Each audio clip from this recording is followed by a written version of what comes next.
కోనసీమ తిరుపతి ఈరోజు వాడపల్లి శ్రీ వెంకటేశ్వర స్వామి వారి యొక్క తీర్థ కళ్యాణ మహోత్సవంలో రంగరంగ వైభవంగా కన్నుల పండుగగా ఈరోజు ప్రారంభమయ్యాయి. నిన్నటి రోజున ప్రారంభమై ఈ రోజున తీర్థం, అదేవిధంగా రథోత్సవం, కళ్యాణోత్సవం జరగనున్నాయి. నేను ఈ రోజున స్వామివారిని దర్శించుకుని రథోత్సవంలో పాలు పంచుకోబోతా ఉన్నాను. రథోత్సవం శ్రీ వెంకటేశ్వర స్వామి వారి యొక్క సన్నిధి నుంచి ప్రారంభమై 4 మాడ వీధులు కూడా ప్రజలందరూ భక్తులందరితోటి స్వామివారి నీరాజనాలు అందుకుంటూ 4 మాడ వీధుల్లో రథోత్సవం జరగనున్నది. చాలా గొప్పగా ఈ రథోత్సవం నిర్వహించబడుతూ ఉన్నది. గతంలో నేను శాసనసభ్యుడిగా ఉన్నప్పుడు ఈ రథోత్సవాన్ని ఆనాడు ఇప్పుడు స్వాతంత్ర సమర పోరాటంలో రథోత్సవం జరిగేది, ఆనాటి నుంచి కూడా మరలా దాన్ని రథోత్సవం జరపలేదనేది తెలుసుకుని రథోత్సవాన్ని తిరిగి పునఃప్రారంభించడానికి నేను సంకల్పం చేయడం జరిగింది. అది ఈనాడు వైభవయుతంగా స్వామివారి రథోత్సవ కార్యక్రమాలు జరుగుతూ ఉన్నాయి. అది నా పూర్వజన్మ సుకృతంగా నేను భావిస్తూ ఉన్నాను. దానికి సంకల్పం ప్రేరణ ఆ రోజు నా ద్వారా స్వామివారు దానికి చేయించడం జరిగింది. మరలా ఈనాడు ఈ రథోత్సవ కార్యక్రమంలో మరలా శాసనసభ్యుడిగా నేను పాలు పంచుకుంటూ ఉన్నాను. సాయంత్రం కళ్యాణం కూడా, కళ్యాణ వేదిక వద్ద వేలాది మంది భక్తులు పెద్ద ఎత్తున కళ్యాణోత్సవంలో పాలు పంచుకోబోతా ఉన్నారు.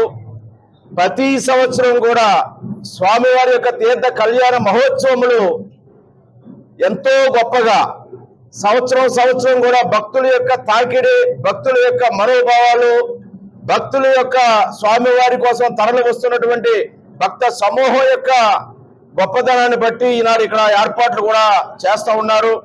దేవస్థానాధికారులు కూడా స్వామివారి ఆలయాన్ని చక్కటి పూలతో పూలవనంగా మార్చివేశారు.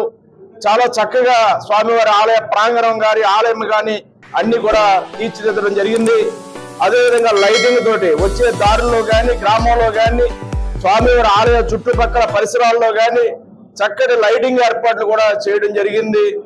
ఎంతో గొప్పగా భక్తులు స్వామివారిని దర్శించుకుని స్వామివారి కరుణ కటాక్షాలకు పాత్రలు అవడానికి తగిన విధంగా అన్ని ఏర్పాట్లు చేయబడ్డాయి. సాయంత్రం జరిగే కళ్యాణ మహోత్సవంలో కూడా భక్తులు అందరూ తరలి వచ్చి పాలు పంచుకుని స్వామివారి ఆశీస్సులు పొందాలని అందరినీ కూడా కోరుకుంటూ, ఈ స్వామివారి యొక్క ఈ క్షేత్రం ఏదైతే వాడపల్లి క్షేత్రం రోజు రోజుకి కూడా దిన ప్రవర్తనం అందుతున్నట్టు జగద్విగతంగా ఎంతో అభివృద్ధిని పొందుతా ఉంది. ఆ అభివృద్ధిలో భాగస్వాములయ్యే అదృష్టం ఒక ప్రజాప్రతినిధిగా నాకు కలగడం, అలాగే నా పక్కన ఉన్నటువంటి పెద్దలందరూ కూడా ఈ యొక్క ఏర్పాట్లో కూడా గ్రామ పెద్దలు, మండల స్థాయి పెద్దలు అందరూ కూడా ఏర్పాట్లో పాలు పంచుకుంటా ఉన్నారు. ఎన్డీఏ కూటమి తరఫున కూడా గౌరవ ముఖ్యమంత్రి వారు చంద్రబాబు నాయుడు గారు, ఉప ముఖ్యమంత్రి వర్యులు పవన్ కళ్యాణ్ గారు, ప్రధానమంత్రి వర్యులు శ్రీ నరేంద్ర మోడీ గారు సహాయ సహకారాలతో రాష్ట్ర కేంద్ర నిధులన్నీ కూడా ఇక్కడ భక్తుల యొక్క సౌకర్యాల కోసం వారి ద్వారా నిధులు కూడా సేకరించి ఈ క్షేత్ర అభివృద్ధికి మరింత పాటుపడతానని ఈ సందర్భంగా తెలియజేసుకుంటూ స్వామివారి తీర్థ కళ్యాణ మహోత్సవ శుభాకాంక్షలు భక్తులందరికీ కూడా తెలియజేసుకుంటూ ఉన్నాం. ఓం నమో వెంకటేశాయ నమః. ఓం నమో వెంకటేశాయ నమః. వాడపల్లి క్షేత్రంలో ఏం చేస్తున్న స్వయంభూ చందన స్వరూపుడైన కలియుగ దైవం శ్రీ వెంకటేశ్వర స్వామి వారి ఆలయంలో ఈ రోజున వార్షిక కళ్యాణోత్సవంలో భాగంగా మరి 2వ రోజున స్వామివారి రథోత్సవం, తదనంతరం స్వామివారి యొక్క కళ్యాణ కార్యక్రమాలు కూడా చాలా అద్భుతంగా మరి వేలాది మంది భక్తుల సమక్షంలో రంగరంగ వైభవంగా మరి కళ్యాణం జరగడం జరిగింది. ఈ కళ్యాణంలో సుమారుగా 50,000 మంది భక్తులు పాల్గొని స్వామివారికి కళ్యాణాన్ని కొల్లారా వీక్షించారు. అలాగే వీరందరికీ కూడా దేవస్థానం తరఫున మరి 2 రకాలు కూడా శీఘ్రంగా ఏర్పాట్లు దర్శనం చేయడానికి కానీ లేకపోతే కూర్చోవడానికి కానీ వీలుగా 2 రకాల ఏర్పాట్లు చేయడం జరిగింది.